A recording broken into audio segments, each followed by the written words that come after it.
आज हम करेंगे फिज़िक्स का एक क्वेश्चन है, थोड़ा सा हार्ड है। Okay, define define electric potential at a point. Okay, इसकी जो डेफिनेशन होगी वो रट्टी रटाई लिखनी है। इसकी डेफिनेशन रट्टी रटाई लिखनी है, इसमें कोई भी नहीं है। What is electric potential at a point? It's एक मिनट। अच्छा, आपको पता होना चाहिए कि work done in bringing test mass from infinity to the point is the definition for electric potential at a point, which is work done in bringing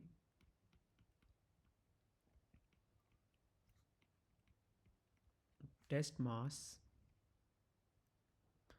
मास यहाँ पे आप टेस्ट मास की जगह लिख लें test charge from infinity to the point.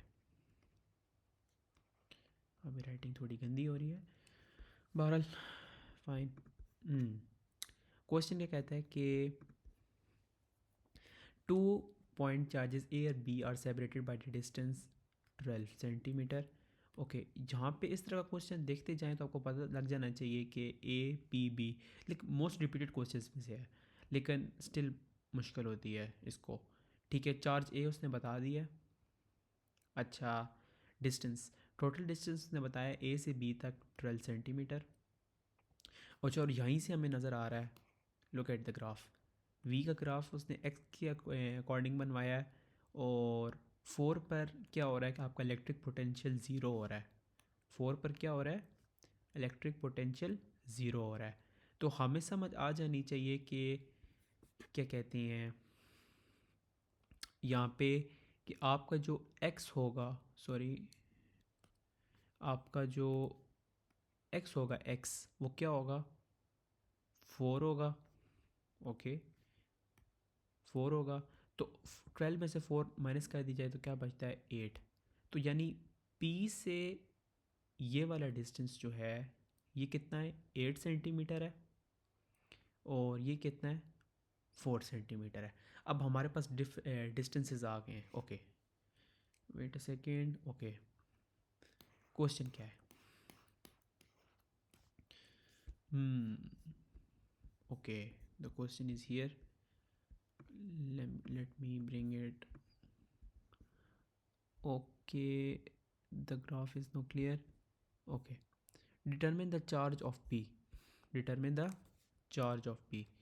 अच्छा, हमें इतना तो पता है कि अब ये जो ग्राफ उसने दिया हुआ है वो हमें दिया हुआ है V का, यानी ये इलेक्ट्रिक पोटेंशियल होता है। इलेक्ट्रिक पोटेंशियल का फॉर्मूला क्या होता है आपको पता होना चाहिए, वो होता है के क्यू अपॉन आर।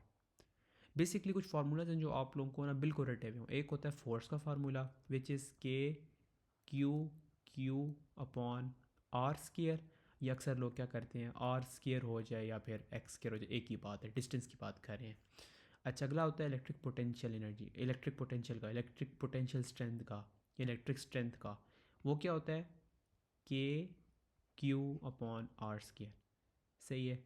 इसके बाद एक फार्मूला आता है आपके पास इलेक्ट्रिक पोटेंशियल एनर्जी का, वो क्या होता है? के क्यू और आर।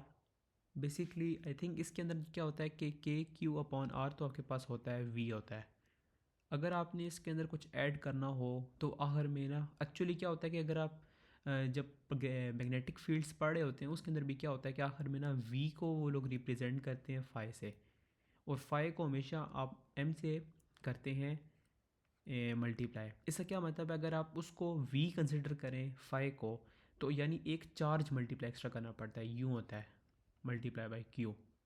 अगर आप इसको अगर ई ले लेते हैं तो क्या हो गया? ई इज़ इक्वल्स टू, ये पूरा का पूरा क्या बन गया? वी। ये क्या बन गया? क्यू। और अगर आप सादा वी लेते हैं वो क्या बनेगा? के क्यू अपॉन आर, जो हमने यहाँ पे सब्सिट्यूट किया है। अब इसी तरह यहाँ पे उसने बताया कि चार्ज ऑफ बी निकालना है, क्योंकि उसने वी का ग्राफ दिया हुआ है। उसने बताया कि आपके पास एक वो था ना ग्राफ, नीचे गिवन जो है।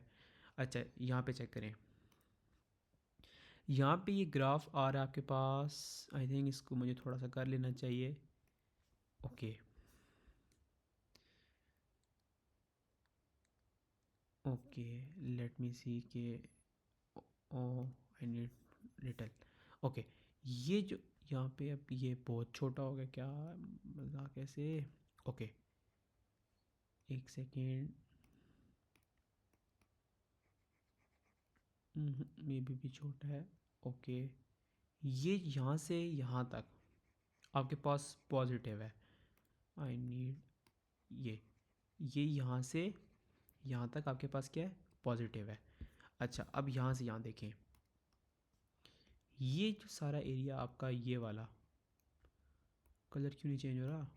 ओके, ये वाला एरिया सारा क्या है आपके पास, नेगेटिव में एरिया है। अब आपको समझ आ जाएगी, ये जो दरमियान में ये वाला पॉइंट है,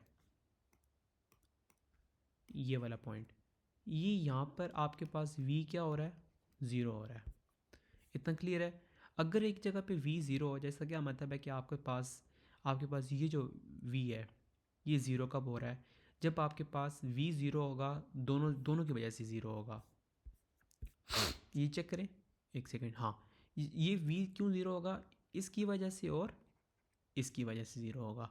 अगर हम इनके पोटेंशियल्स को ऐड करके ज़ीरो कर दें तो हमारे पास आंसर आ जाएगा आपके पास चार्ज का। ओके, किस तरह करेंगे हम। अच्छा जी, चार्ज ऑफ बी निकालना हमने बेसिकली। अगर हम चार्ज ऑफ बी अगर ऊपर ही निकालें, यहाँ पे निकालें चार्ज ऑफ बी, किस तरह निकलेगा, के क्यू अपॉन आर। आप बेशक उस साइड पे जाके माइनस कर दें, अगर यहाँ पे अगर हम ऐड कर लें के क्यू अपॉन आर और यहाँ पे ज़ीरो कर दें, एक ही बात है, साइड पे माइनस ले जाएं। बेसिकली आपने ज़ीरो शो करने हैं। के की वैल्यू हमें पता है क्या होती है, वो हमारी डाटा बुकलेट में गिवन होगी। आई थिंक 8.99 होती है शायद, राइट, 8.99 न्यूटन पावर 9 होती है। और क्यू हमारे पास है, इसमें एक वैल्यू गिवन है 2 इंटू 10⁻⁻⁹। आर उसने दिया हुआ है ये 4 सेंटीमीटर। ओके, अब हमारे पास यहाँ पे आ जाएगा दोबारा माइनस के कितना होगा, 8.99 into 10⁻⁹ multiply by Q find करना है, और आर हमने पिछले पार्ट में निकाल लिया है 8 इंटू 10⁻⁻2। क्यू आप कैलकुलेट कर लेंगे यहाँ पे, which is basically let me calculate 8.99 10⁻⁹ 10 into 10⁻⁹, okay, multiply by 8 की पावर -2, सही, okay, divided by 4 into 10⁻⁻2, 8.99 10⁻⁹, which is basically 4 into 10⁻⁻19. This is the answer to this part. Okay. Okay. 4 into 10⁻⁻19. Okay. What does the next part say? The change in electric potential when point P moves a distance of 9 centimeter to 3 centimeter. Okay, where is the graph?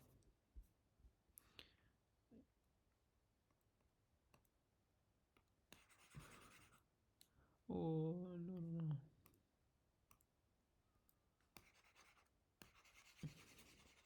Okay. Okay, 9 to 3 centimeter, which is basically 9. Where is 9? This is 9. This is 9. 9. Okay. Where does it lead to? Okay. This is -10. Okay. अब उसने क्या कहा था कि 9 to 3. Basically 3 starts from here and it goes to here. What's the value? 2. Now we have two values, 2 and -10. Okay. 2 and minus. Okay. 2, wait, यहाँ पर हो जाएगा 2 प्लस 12 सॉरी 10 इसका हाईलाइटर थोड़ा सा इशू कर रहा है. Okay 2 plus 10 which is basically 12. 10 is power, what's the power? 10 is power 2. This is the most important step. Okay अब यहाँ पे हमें ये पता होना चाहिए कि आपको खाली वैल्यूज़ देखनी थी ग्राफ से 3 पे और 9 पे. आपने जब ही कैलकुलेट करना है चेंज, इसके अंदर आप लोगों ने कभी भी आप लोगों ने ये नहीं देखना कि साइन नेगेटिव है पॉजिटिव है, कुछ भी नहीं. Ignore it, just ignore it. Fine. Okay last part, the alpha particle. Okay alpha particle. Now we know about alpha particle is 2 4. Moving along the joining part choice A B, the alpha particle moves a distance of 9 centimeter to 3 centimeter. यहाँ से वो amend दे रहा है कि हमने जो change use करना है वो ये करना है. Use your answer to B. Okay उसने बता भी दिया, स्पीड ऑफ वी बता दिया उसने कि निकालनी है हमने of the alpha particle. Okay किस तरह निकालेंगे? आपके पास हमेशा आप लोगों को जब भी वो स्पीड का पूछेगा, क्योंकि मोस्ट रिपीटेड क्वेश्चन है, आपने क्या यूज़ करना है? V Q half M V square. इसको याद कर लें, इसको याद कर लें, एक्सट्रीमली इंपॉर्टेंट. अब यहाँ पे जो आपने वी की वैल्यू यूज़ करनी है वो आप लोगों ने ये उठानी है, ये वाली. क्यू की वैल्यू आपने आपको पता होगी क्या होती है, 1.60 10 इज पावर -19 आई सपोज ये होती है. अब आपको पता होना चाहिए कि सिंस अल्फ़ा पार्टिकल यहाँ पे 2 मैंने लिखा है, ये मल्टीप्लाई बाय 2 हो जाएगी. सही है. उसके बाद वी आपने पिछले पार्ट से ले लिया, क्यू आपने नीचे इसकी वैल्यू डाटा बुकलेट से ले ली. डाटा बुकलेट तो नहीं होती, फर्स्ट पेज पे जो गिवन होता है डाटा. हाफ एम, एम के अंदर आपको पता होना चाहिए कि कुछ भी होगा 4 multiply by mass of a proton या जो भी उसको पीछे गिवन होगा वो गिवन है. लेट मी सी. ओके 1.66 इंटू 10 रेज पर power -27. This is the value. और आखिर में वी स्केयर को आपने बना लेना है सब्जेक्ट. सही है, आपके पास आंसर आ जाएगा. अब यहाँ पर मैं कहीं ना कहीं सॉल्व भी कर देता हूँ. Okay which was basically V Q half M V square. Okay, we have 2200 from the previous part and 1.60 into 10 is power from back side, and we know we have to multiply 2 because of alpha particle which is 2 4. Fine, is equals to half into mass. We know that for alpha particle we have mass 4u, and to take the value of u from the back side, which is basically again 1.66 into 10 is power -27, and no make v subject. Making v subject will give us the answer of, let me calculate, 2 into 2, wait a second, 2 into 2200, 1.6 into 10 is power -19. Okay, multiply by 2 divided by 4 into 1.66 into 10 is power -27. Okay, we have the answer of 3.40 into 10 raised power 5. This is the ms-1. This is the speed. I hope कि आप लोगों को ये question समझ आ गई है.